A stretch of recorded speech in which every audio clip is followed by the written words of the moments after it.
이스라엘의 역사에 있어서 종교개혁의 왕으로 일컫는 한 사람이 있습니다. 그는 나이가 8살 때에 왕이 되었던 사람입니다. 요시아입니다. 열왕기하 22장 1절과 그리고 역대하 34장 1절을 보면은 그는 8살에 왕 위에 오르게 되는데 그 이유가 있습니다. 그것은 바로 자신의 아버지였던 암몬이 최측근에 의해서 살해를 당하는 겁니다. 아버지 암몬이 최측근에 의해서 살해를 당했던 이유가 성경은 이렇게 우리에게 증거해 주고 있습니다. 그는 우상 숭배에 만연하였고 하나님의 법도와 규례를 떠나므로 그의 신복에 의해서 그는 살해당하였습니다. 그리고 요시아가 8살에 왕위에 서게 됩니다. 요시아의 8살과 우리의 8살은 다른 것이 없습니다. 8살에 무슨 철이 있습니까? 8살에 왕위에 올랐습니다. 8살에 왕위에 오른다고 그가 갑자기 어른 되는 것 아닙니다. 8살 뿐입니다. 누구든 간에 의해서 휘둘림을 당할 수가 있습니다. 조종을 당할 수 있는 왕입니다. 무늬만 왕이 될 수 있었습니다. 그런데 놀라운 것은 그런 어린 나이에 왕이 되었던 요시아가 16살 때에 성경은 이렇게 말하고 있습니다. 그는 16살이었을 때에 그의 조상이었던 다윗을 쫓았다고. 분명히 휘둘림을 당할 수도 있고 사람에 의해서 조종을 당할 수 있는 그런 종이 호랑이와 같은 그런 왕이었습니다. 그런데 그가 사람들에서 그렇게 조종당하지 않습니다. 분명히 철이 없을 수도 있고 그 나이에 할 수 있는 능력은 없다는 것은 명확합니다. 그럼에도 불구하고 요시아가 아버지와 달리 한 가지가 하나님 앞에 기쁨이 되었습니다. 그것은 뭔가 하면은 16살이었을 때에 요시아의 모습을 성경은 이렇게 증거하고 있습니다. 그는 자기 조상 다윗을 쫓았다고. 그는 8살에 왕위에 오르고 난 뒤에 31년간 유다를 통치합니다. 그리고 애국가의 전투에서 머깃도 전투에서 39에 하나님께서 그를 거두어 가십니다. 됐다. 여기까지 수고하고 가자.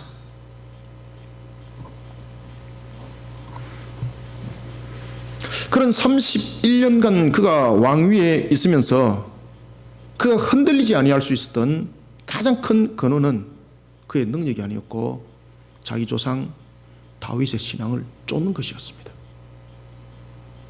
지금으로부터 약 503년 전에 1517년 10월 31일 독일 비덴베르크 교회당 문에 한 사람이 못을 칩니다. 한 종이에다가 빼곡히 적은 내용을 교회 예배당 입구에 걸면서 못을 치고 있습니다. 그 이유는 모든 사람이 보라는 겁니다. 그는 루터였습니다.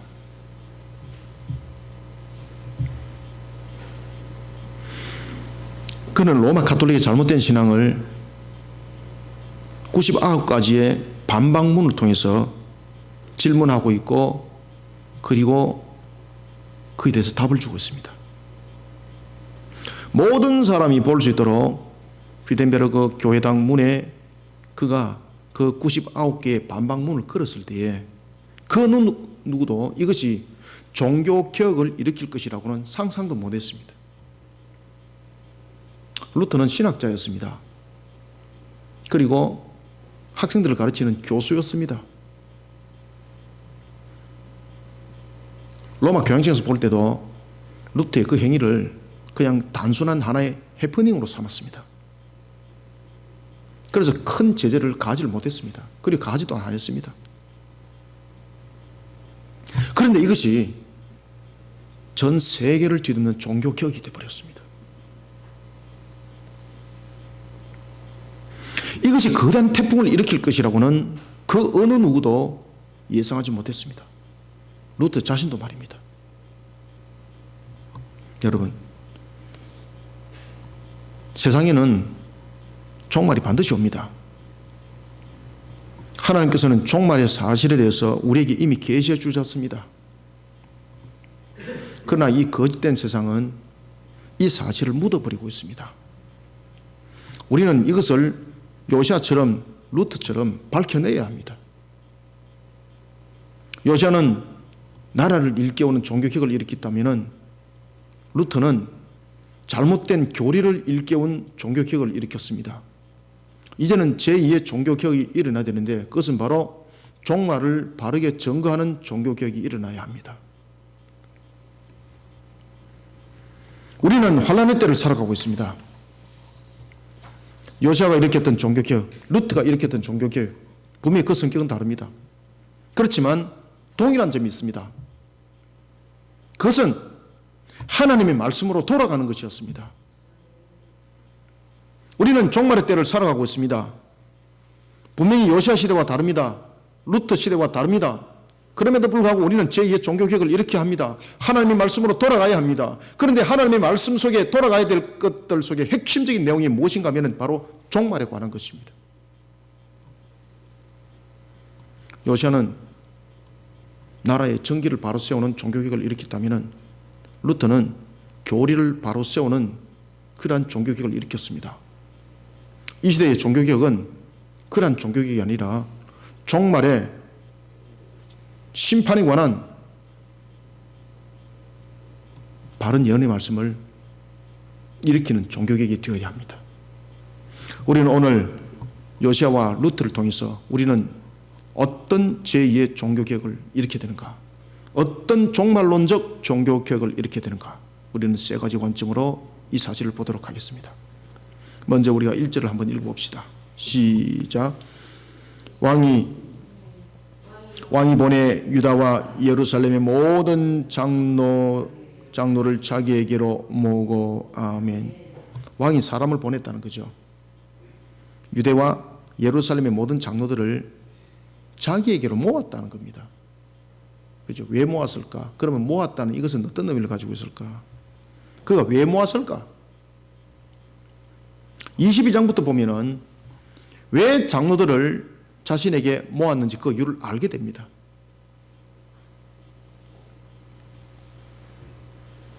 요시아가 있던 그 시대에 환란의 시대였습니다. 우리는 어떤 시대를 막론하고 환란의 때가 없었던 시대는 없습니다. 요시아도 그의 아버지 우상 숭배자 척근에 의해서 살해당했습니다. 8살에 왕이 되었습니다. 16이 되었고 20이 되었을 때에 종교개혁을 일으킵니다. 나라가 편안했을까요? 절대 그렇지 않습니다.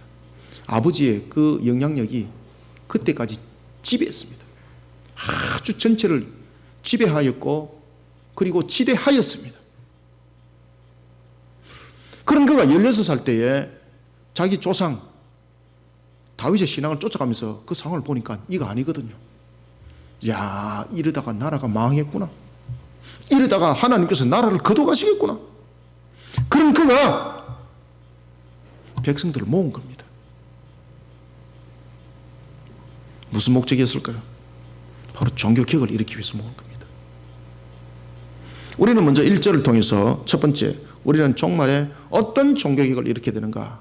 우리는 요시아를 통해서 또한 루트를 생각하면서 우리는 첫 번째, 환란의 때를 먼저 신앙으로 이겨내야 됩니다. 그런데 문제는 환란의 때를 신앙으로 이겨내려니까 무엇이 필요한가 하면 말씀이 있어야 됩니다. 그런데 그 말씀은 어디로부터 출발해야 되는가 하면 교회로부터 출발해야 됩니다.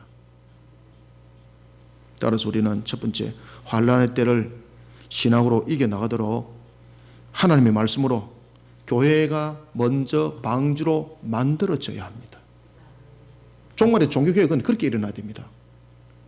교회가 종말의 말씀으로 방주가 되지 못하면은, 방주라는 것은 그 속에서 환란을 견뎌야 되는 것인데, 종말의 말씀으로 교회가 방주가 되지 못하니까 교회 안에 들어와 있는 사람들이 방주 안에서 죽어버리는 겁니다. 우리는 이 시대에 어떤 종교개혁을 일으켜야 되는가 하면은, 먼저 교회가 하나님의 말씀으로 방주로 만들어져야 됩니다. 그리고 교회는 말씀의 방주가 되어서 영혼들에게 말씀의 꼴을, 그리고 말씀의 꼴을 먹이고 말씀의 꼴로 불러모으는 종교개혁을 일으켜야 됩니다. 제2의 종교개혁은 혁명이 아닙니다. 제2의 종교개혁은 루터처럼 앞에 못 친다고 되는 일이 아닙니다. 이미 우리는 6번째 인을 앞두고 있는 그런 시대를 살아가고 있습니다. 루터의 시대와 다릅니다. 요시아의 시대와 다릅니다. 우리가 가지고 있는 이 모든 개념들적인 측면에서 반드시 알아야 될 것은, 하나님의 계시의 말씀이 우리에게 지금 무엇을 조명하고 있는가를 우리는 이 시대는 깨닫지 못하면은 함께 간다는 이야기입니다. 그래서 이 시대는 먼저 교회가 종말의 예언의 말씀으로 방주가 되어야 합니다. 그리고 그 방주의 말씀으로 안팎의 역청을 발랐던 구원과 심판의 예언의 말씀으로 영혼들을 일깨우는 꼴의 양식을 먹이는 그런 측면에서 사람들을 불러 모으는 종교개혁을 일으켜야 합니다. 세미나 열심히 하는 교회 아닙니다. 나라 안에 만연해 있는 우상 숭배를 요시야 왕은 단순한 종교적인 문제로 보지 않습니다. 그는 이것을 심각한 국가적 위기로 보고 있었습니다. 그는 자신의 조상 다윗의 신앙을 쫓아가면서 만물의 주관자가 하나님이라는 것을 그는 알게 되었고, 하나님은 공의로 모든 것을 다스린다는 것을 알게 되었습니다. 절대 주권자가 하나님이라는 것을 그는 알게 되었습니다. 깜짝 놀라는 겁니다. 그러면서 그가 나라의 상태를 돌아보니까, 이야, 이 난국을 어떻게 극복해야 될까? 그 하나님께 무릎을 꿇습니다. 그리고 하나님께서 그에게 계시해 줍니다. 그리고 그는 그 대책을 세웁니다. 역대하 34장 3절에 보면은, 그는 그의 나이 16살, 그 어린 나이에, 16이라는 그 어린 나이에 자신의 조상 다윗의 하나님을 찾았다라고 성경은 증거하고 있습니다. 그런 그가 20살 되었을 때에 종교개혁을 지금 일으키는 겁니다. 여러분들 20살과 내 20살과 요시야 20살 똑같습니다.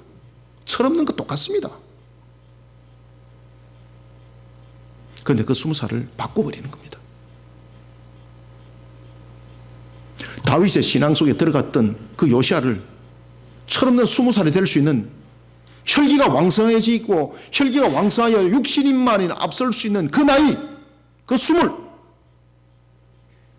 완전히 하나님께서 태워버립니다. 저는 20에 뭐 했는가 돌아보니까 한 것은 대목밖에 없더라고요. 진짜 혈기 왕성했습니다. 정말로 혈기 왕성했습니다.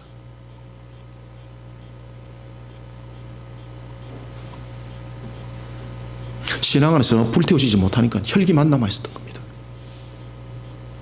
신앙 안에서 불태워지지 못하니까 육신의 행위만을 쫓았던 겁니다. 정신도 마찬가지고 행위도 마찬가지고 말입니다. 그런데 다윗의 신앙으로 불태워버리니까 요시야가 20살의 철없는 나이, 육신을 앞세울 수 있는 그 나이 달라졌습니다. 나라의 심각함을 돌아보고 이 난국을 어떻게 헤쳐나가야 될지 그는 하나님께 무릎 꿇습니다. 그리고 백성들을 불러 모읍니다. 바로 이 장면입니다. 여러분, 다윗의 신앙을 우리가 간단하게 두 가지로 한번 간추려 봅시다. 시편을 통해서든 그리고 또한 우리가 사무엘서를 통해서든 다윗의 신앙을 돌아보면은 가장 다윗의 신앙 중에서 대표적인 두 가지 신앙이 있는데 그것은 바로 뭔가 하면 하나님의 절대 주권을 인정한다는 신앙입니다. 이것은 다윗의 절대적 신앙입니다. 요시아가 그것을 깨달은 겁니다. 16세.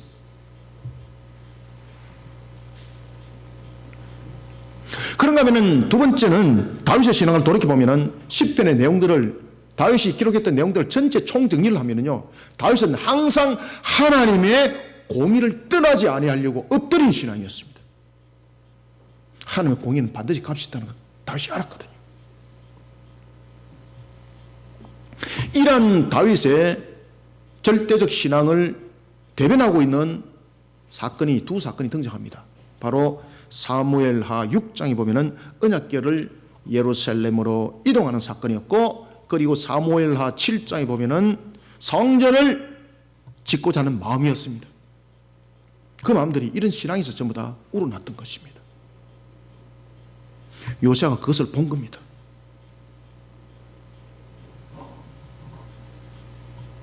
저는 16살에 무엇을 했는가 가만 생각을 해봤습니다. 말씀을 정리하면서 머릿속에 떠오르는 것, 찬압 도시락 2개, 3개 사가지고 오전에 도시락 2개 까먹고 점심때 하나 까먹고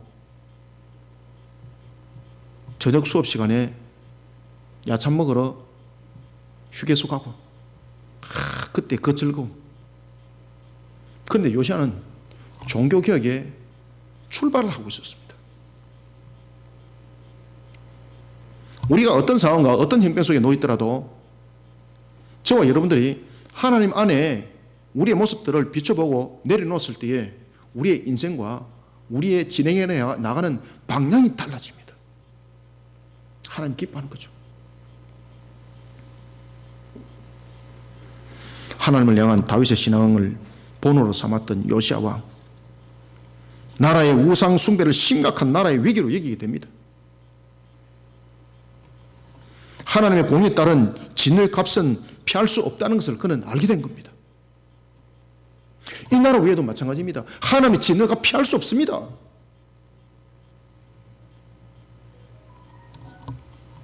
요시아의 선택은 망설임이 없었습니다. 하나님을 향한 신앙을 바로잡는 기억을 일으켜야 되겠다. 요시아가 결단을 하는 겁니다. 그래서 불러 모으는 겁니다. 이를 위해서 요시아가 바로 백성들의 대표였던 장로들을 불러 모으는 겁니다. 각 지파의 대표였던 장로들을 불러 모으는 겁니다. 1절을 함께 읽읍시다. 시작. 왕이 보내 유대와 예루살렘의 모든 장로를 자기에게로 모으고. 아멘. 여러분, 1517년 10월 31일 독일의 비덴베르크 교회당에 내걸렸던 루트의 95가지 반박문에 보면은 그 첫 시작을 그는 이렇게 하고 있습니다. 우리 주 예수 그리스도께서 회개하라고 하셨을 때 이는 믿는 자의 삶 전체가 회개하는 삶이어야 함을 말씀하시는 것입니다. 아멘. 이것이 무슨 뜻인가 아십니까? 구원은 죄사함과 믿음이 예수 구원이라는 것. 예수 그리스도가 구세주인 것을 믿는 믿음으로 우리는 구원받는다는 것. 어떤 행위로 되는 것이 아니라, 어떤 물질을 바쳤을 때 되는 것이 아니라, 우리의 죄사함을 받지 않고는 구원받지 못하는 것이고, 그 죄사함은 바로 예수 그리스도가 우리를 대속하여 죽으신 그것을 믿는 믿음 속에 구원은 이루어진다는 것을 그는 첫 문장으로 시작을 하는 겁니다. 그리고 그가 제27개조에서 이런 의미심장한 이야기를 탁 던집니다. 그 27개조에 있던 그 항은 바로 로마 가톨릭의 행위였습니다. 그는 이렇게 말합니다. 돈이 연복계에 딸랑하고 떨어지는 순간 영혼이 연옥으로부터 풀려난다고 말하는 이들은 단지 인간적 교리를 가르칠 뿐이다. 그 당시에 로마 가톨릭 교회에서는 재정적인 것을 채워주기 위해서 면죄부를 팔았습니다. 이 면죄부를 사는 자들은 천국으로 간다는 거죠. 연옥에서 단계별로 올라와서 간다는 거죠. 그러니 사람들이 말입니다. 땡빚을 내서라도 집을 팔아서라도 그 면죄부를 살리고 줄을 서는 겁니다. 그러니까 교회가 얼마나 장사가 잘 됐겠습니까? 루트가 거기에 대해서 일침을 가는 겁니다. 어디 그 면죄부를 샀다 그래서 연옥에서 천국으로 올라간다고 누가 말하더냐? 그거는 전부 다 인간이 가르친 교리에 불과한 것이다. 우리가 살아가는 이 시대, 성경은 이 시대를 가리켜서 종말의 날을 향해 달려가는 종말의 때라고 우리에게 가르쳐주고 있습니다. 우리는 이 시대를 향한 제2의 종교개혁은 바로 이러한 종교개혁 속에서 우리의 모습들이 바르게 움직여져야 합니다.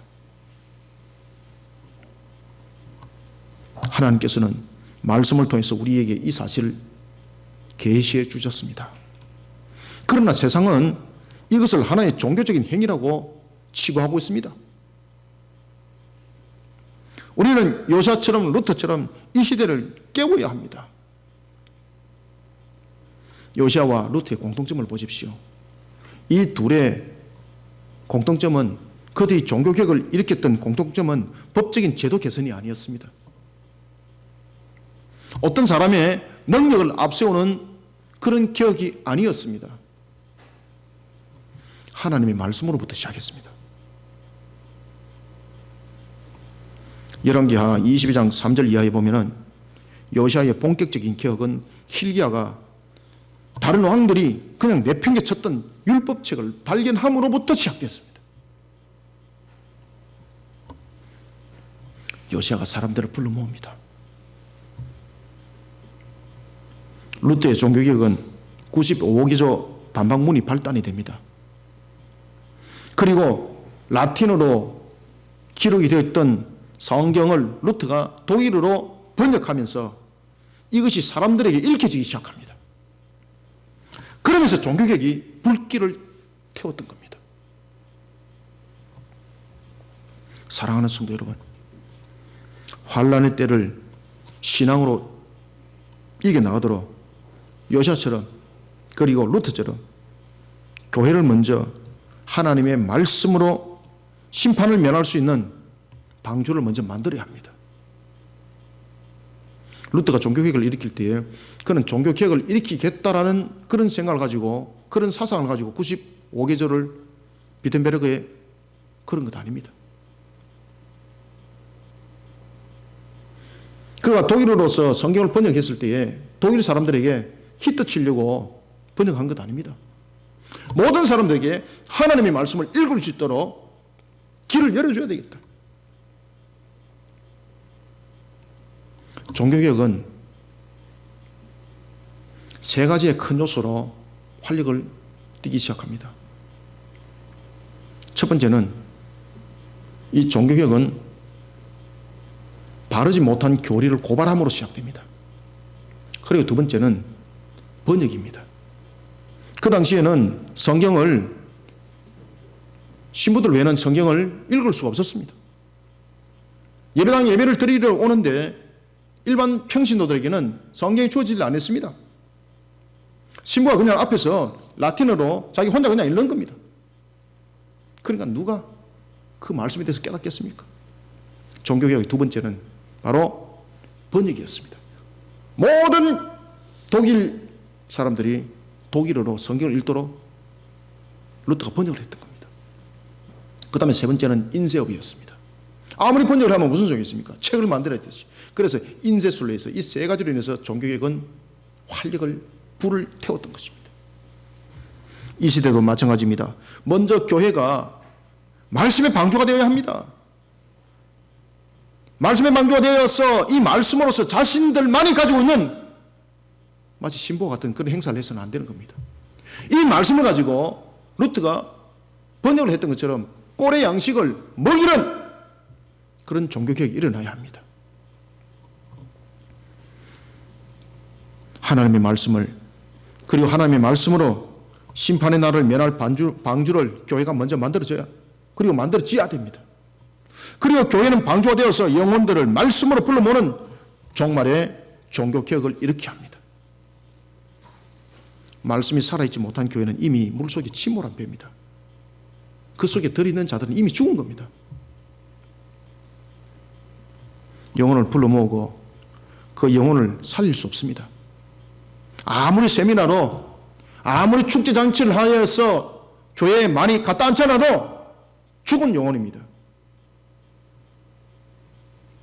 환난의 때를 신앙으로 이겨나가도록 하나님의 말씀으로 교회가 먼저 방주로 만들어져야 합니다.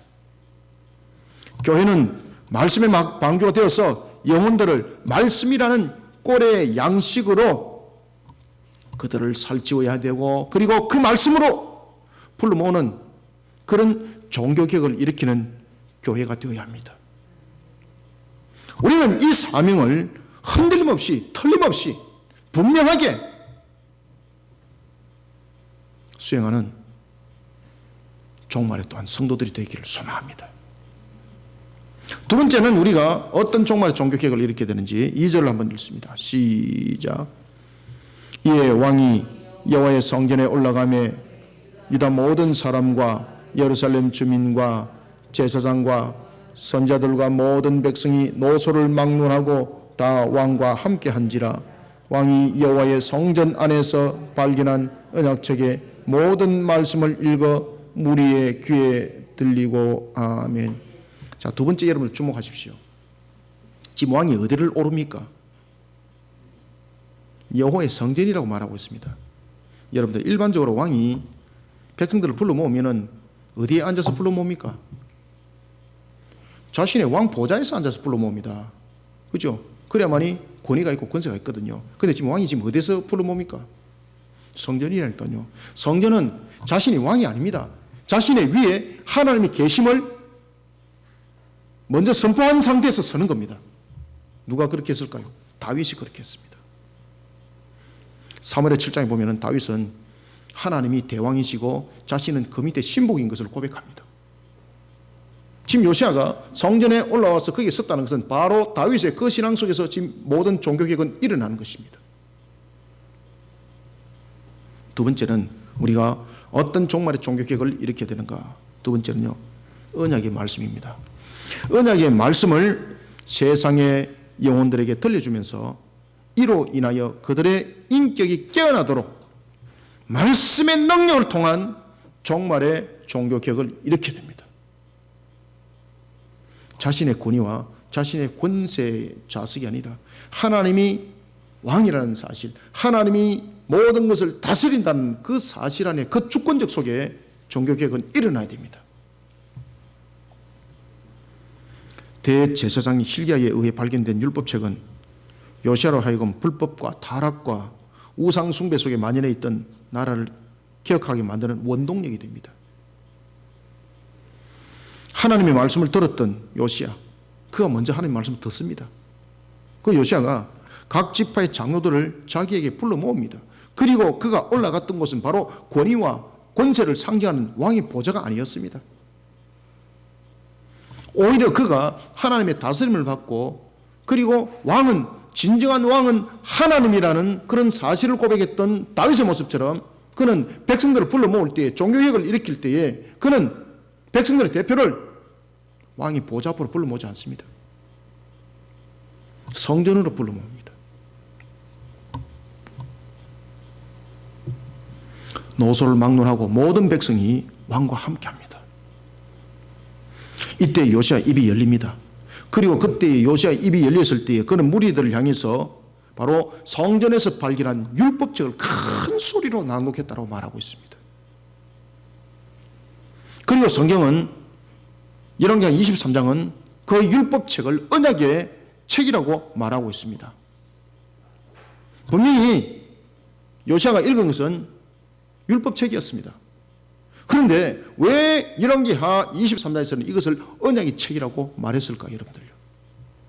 저는 이 요시아를 통해서 언약의 책이라는 그 단어를 통해서 참으로 요시아의 신앙이 하나님 보시기에 좋았더라구나.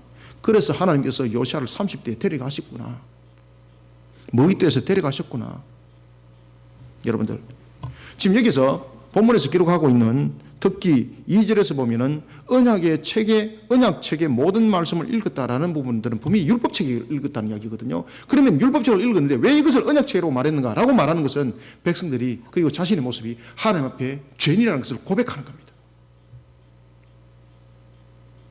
그리고 하나님 앞에 그들이 언약을 갱신하는 겁니다. 하나님, 우리가 하나님 앞에 죄를 범한 것밖에 없습니다. 우리가 하나님 앞에 이 범한 죄 어찌 우리 스스로 이 죄를 씻어낼 수가 있겠습니까? 율법의 책에 조미해보니 내가 하나님 앞에 죄는 것밖에 보이지 않습니다. 우리의 죄를 용서해 주시고 우리를 새롭게 해주시고 하나님의 백성을 거듭나게 하여 주옵소서. 그러니 언약의 책이 되는 겁니다. 그러니 언약의 책이 되는 겁니다.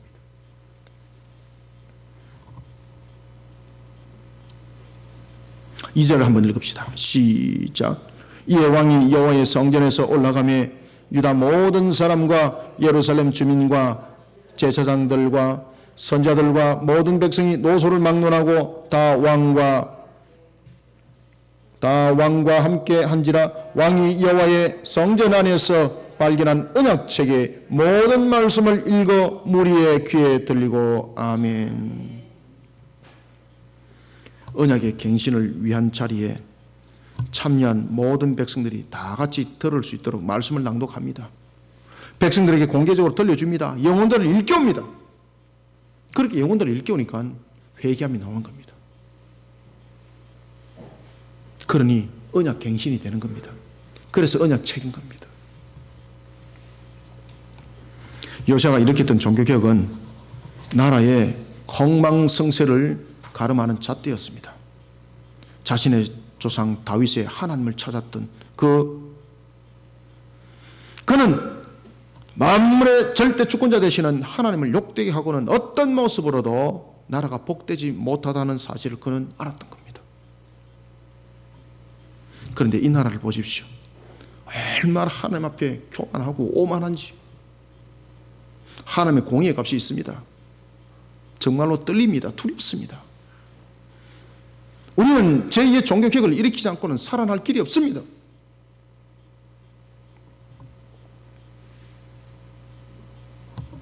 여러분, 요시아의 종교개혁을 또 보면은 마치 에스라가 보이는 것 같습니다. 그리고 요시아의 종교개혁을 보면은요, 모세가 보입니다. 에스라서 7장 10절과 그리고 에스라서 10장 11절부터 12절에 보면은 에스라가 종교개혁을 어떻게 일으킵니까? 율법을 백성들에게 가르칩니다. 그 말씀을 바르게 행하도록, 그런 바른 행함의 걸음을 걸어가도록 백성들을 일깨우면서 종교개혁을 일으켰습니다. 지금 요시아가 바로 그런 모습인 겁니다. 후대에 나타날 에스라의 모습이었습니다. 그리고 자신의 조상이었던 다윗의 모습이었습니다. 모세의 모습이었습니다. 미래에 나타날 에스라의 모습이 보였고, 그리고 과거에 이미 달려왔던 모세와 다윗의 모습이 요시아에게 비춰졌습니다.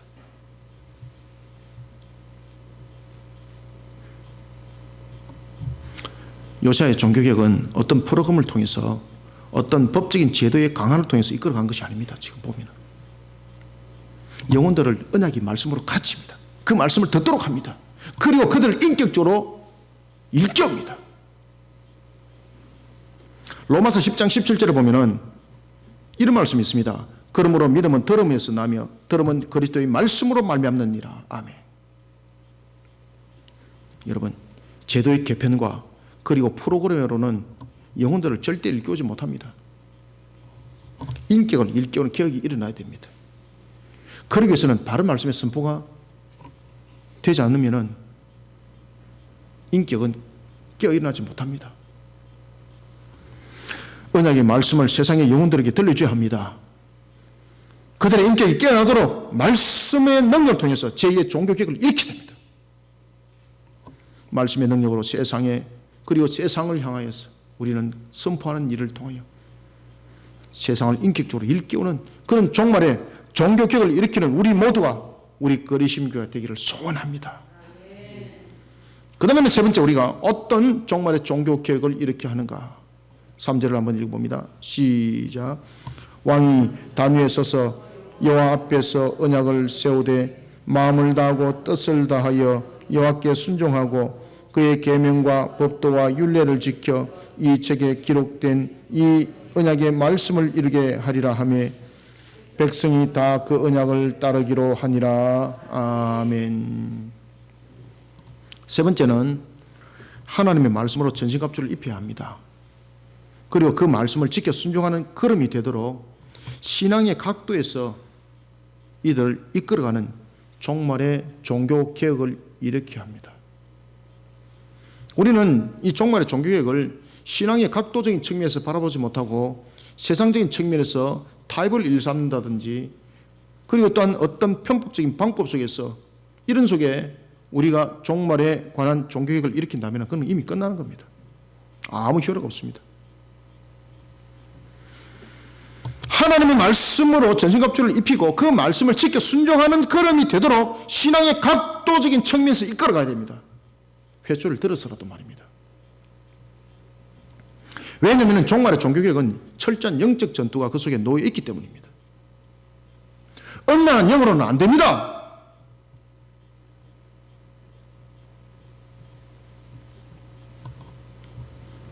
백성들에게 율법의 책에 기록된 모든 말씀을 들려줬던 요시아 보십시오. 말씀으로 끝맺지 않습니다. 3절을 주목해 보십시오. 3절의 하반절에 보면 이렇게 말합니다. 백성이 다 그 언약을 따르기로 하니라. 아멘. 무엇이 함께 나타납니까? 행위가 함께 나타나는 겁니다. 신앙의 각도로 이끌어가야지 그 행위가 나타나는 겁니다. 머릿속에 남아있으면 안 됩니다. 제일 피곤하고 힘든 것이 지식적 신앙입니다. 자기 죽이고 남 죽입니다. 마귀에게 앞장서는 앞잡이 됩니다. 아, 다 알고 있어. 나 알아. 자기도 죽이고 남도 죽입니다. 행함이 없으면 신앙 아닙니다. 특히 종말에 종교개혁은 행함으로 일어나야 되는 것입니다. 요시아도 마찬가지입니다. 루트도 마찬가지였습니다. 백성들에게 율법책에 기록된 모든 말씀을 들려줬던 요시아는 그 말씀을 들려주는 것으로 끝을 맺지 않았습니다. 20살이 말입니다. 그 말씀에 걸맞는 개혁 조치를 그는 단행했습니다. 그래서 성경 보면 이렇게 말합니다. 마음을 다하고 뜻을 다하여 여호와께 순종하도록 합니다. 여러분들, 지금 제가 방금 읽었던, 제가 여러분들에게 방금 말씀드렸던 이 구절은 어디에 나타날까, 여러분들요? 신명기에 나타납니다.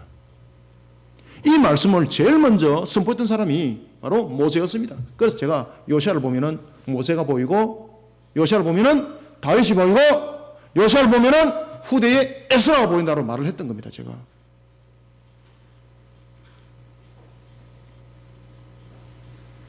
저는 이렇게 성경을 연구하면서 인물들을 연구하면서 그 시대의 시대적 역사를 저는 굉장히 연구를 많이 하는 그런 스타일입니다. 왜냐하면 그 시대를 알아야 되거든요. 왜 이 사람이 이런 말을 했는지 그 원인을 알아야 되거든요.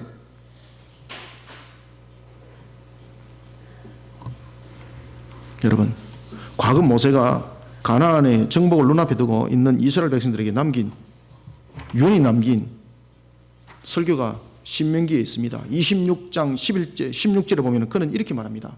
오늘 내 하나님 여호와께서 이 규례와 법도를 행하라고 네게 명령하시나니, 명령한 것으로 끝나는 것이 아니라는 거죠. 명령하시나니 그런즉 너는 마음을 다하고 뜻을 다하여 지켜 행하라. 아멘. 요시아는 신명기의 모세처럼 백성들 앞에 섭니다. 가나안 땅에서 이스라엘이 어떻게 해야 나라가 강성해지고 백성이 강건해지는지, 어떻게 하면 복된 삶을 살아가게 되는지 그는 모세를 통해서 또한 본 겁니다. 아시겠습니까? 그의 종교개혁은 단순한 혈기 속에서 일어난 것 아닙니다. 모세가 가르침을 주었듯이 그는 성전에 서서 백성들에게 지금 가르침을 주고 있습니다. 다윗이 그랬듯이 그는 하나님 하나님이 절대 주권자이시고 자신은 그런 하나님의 신복으로서, 종으로서 사명을 지금 감당하고 있습니다. 3절을 함께 읽습니다. 시작. 왕이 다윗에 서서 여호와 앞에서 언약을 세우되 마음을 다하고 뜻을 다하여 여호와께 순종하고 그의 계명과 법도와 율례를 지켜 이 책에 기록된 이 언약의 말씀을 이루게 하리라 하며 백성이 다 그 언약을 따르기로 하니라. 아멘. 여러분, 개혁은 제도와 말로만 되는 것이 아닙니다. 실천이 있어야 개혁입니다. 말만 무성한 개혁은 개혁이라는 제목으로 종이에다가 그림을 그렸을 뿐입니다. 글을 썼을 뿐입니다. 아무 능력이 없습니다. 아무 효력이 없습니다. 종말에 일어나는 현상 가운데 대표적인 것은 미혹이라는 사실을 잘 아시길 바랍니다. 마태복음 24장 4절부터 24절에 보면 예수님께서 말씀하십니다.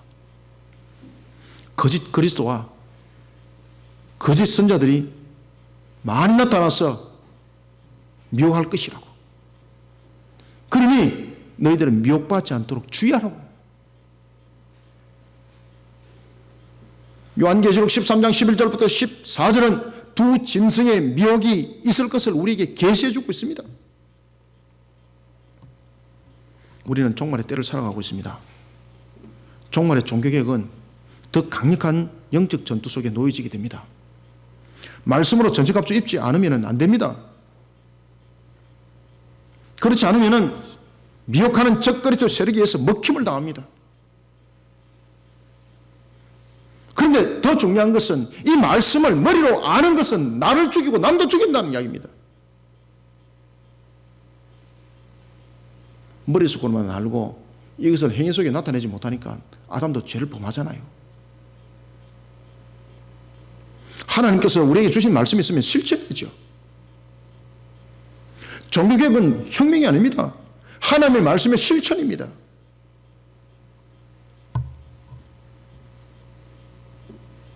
머리에만 남아있는 지식적 신앙, 오히려 넘어지는 조건이 됩니다. 좋은 조건이 됩니다. 마귀에게 미혹당하는 좋은 조건이 됩니다. 왜? 마귀가 우리보다 더 지혜 있고 더 뛰어나거든요. 넘어질 수밖에 없어요, 여러분들요. 행함이 따르도록 신앙의 각도에서 영혼들을 이끌어가는 종교개혁이 있어야 됩니다. 그래서 때로는 회초리가 필요한 거예요, 여러분들 아시겠습니까? 행함이 따르는 신앙의 각도에서의 종교개혁, 이 시대에 종말의 종교개혁에 꼭 필요합니다. 우리는 이러한 속에 종말의 종교개혁을 일으키는 교회와 성도들이 되기를 소원합니다. 말씀을 맺습니다. 어느 시대를 막론하고 환란의 때는 있었습니다. 그러나 지금 이 시대에 일어나고 있는 환란은 그 성격이 다릅니다. 구별할 수 있어야 됩니다. 종말의 날을 앞두고 있는, 그리고 종말의 날을 앞두면서 일어나는 이 환란은 종말의 때입니다. 그리고 지금은 종말의 때에서 극점의 때입니다. 예배된 말씀에 방주로서 교회가 무장하지 아니하고 성도들이 무장하지 않으면 먹힘을 당하는 시대입니다. 이 시대는. 아시겠습니까? 그래서 극점입니다. 극점. 지금 여러분들 현 시대를 한번 돌아보십시오.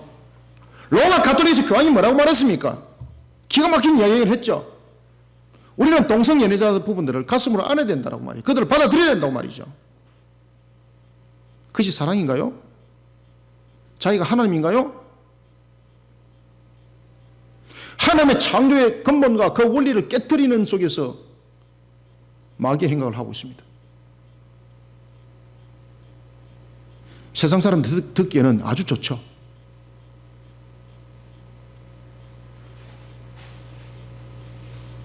여러분들, 어떻게 동성이 부부가 될 수 있습니까?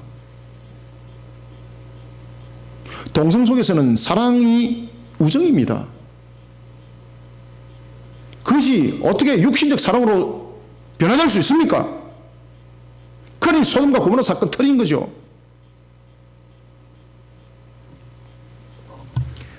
신앙은 머리로 살고 판단하는 것이 아닙니다. 믿음으로 행하는 것입니다. 우리는 종말의 종교개혁을 하나님의 말씀 안에 그 말씀을 바르게 지키는 속에 우리는 종말의 종교개혁을 혁명처럼 일으켜야 합니다. 어떤 높은 사람이, 유명한 사람이 말했다 그래서 맞는 것도 아닙니다.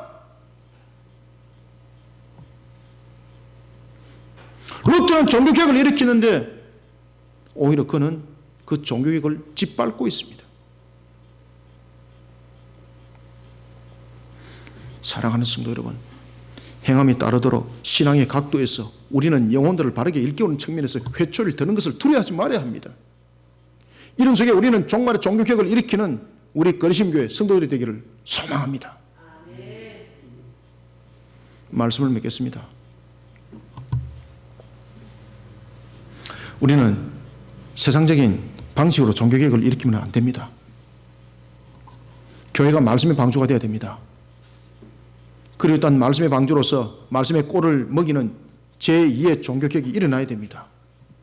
환란의 때를 신앙으로 이겨나가도록 하나님의 말씀으로 교회가 먼저 방주로 만들어져야 됩니다. 그런 만들어지는 첫 번째 종교개혁이 일어나야 합니다. 종교개혁이 교회 안에서 먼저 안 일어나니까 문제가 생기는 겁니다. 왜 회개를 자꾸만 세상적인 측면에서만 가지고 이야기를 하나요? 교회 속에서는 회개가 필요하지 않는가요?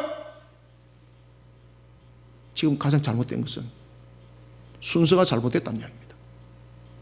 먼저 교회가 바른 방주가 되어야 합니다.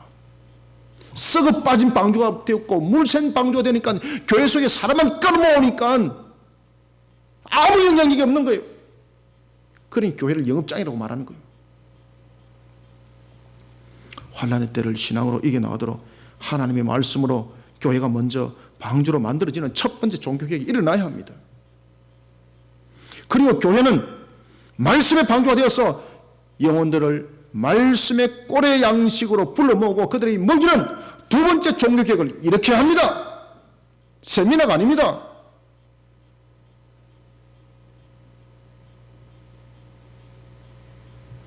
교회 성장 세미나 아주 좋지 못합니다.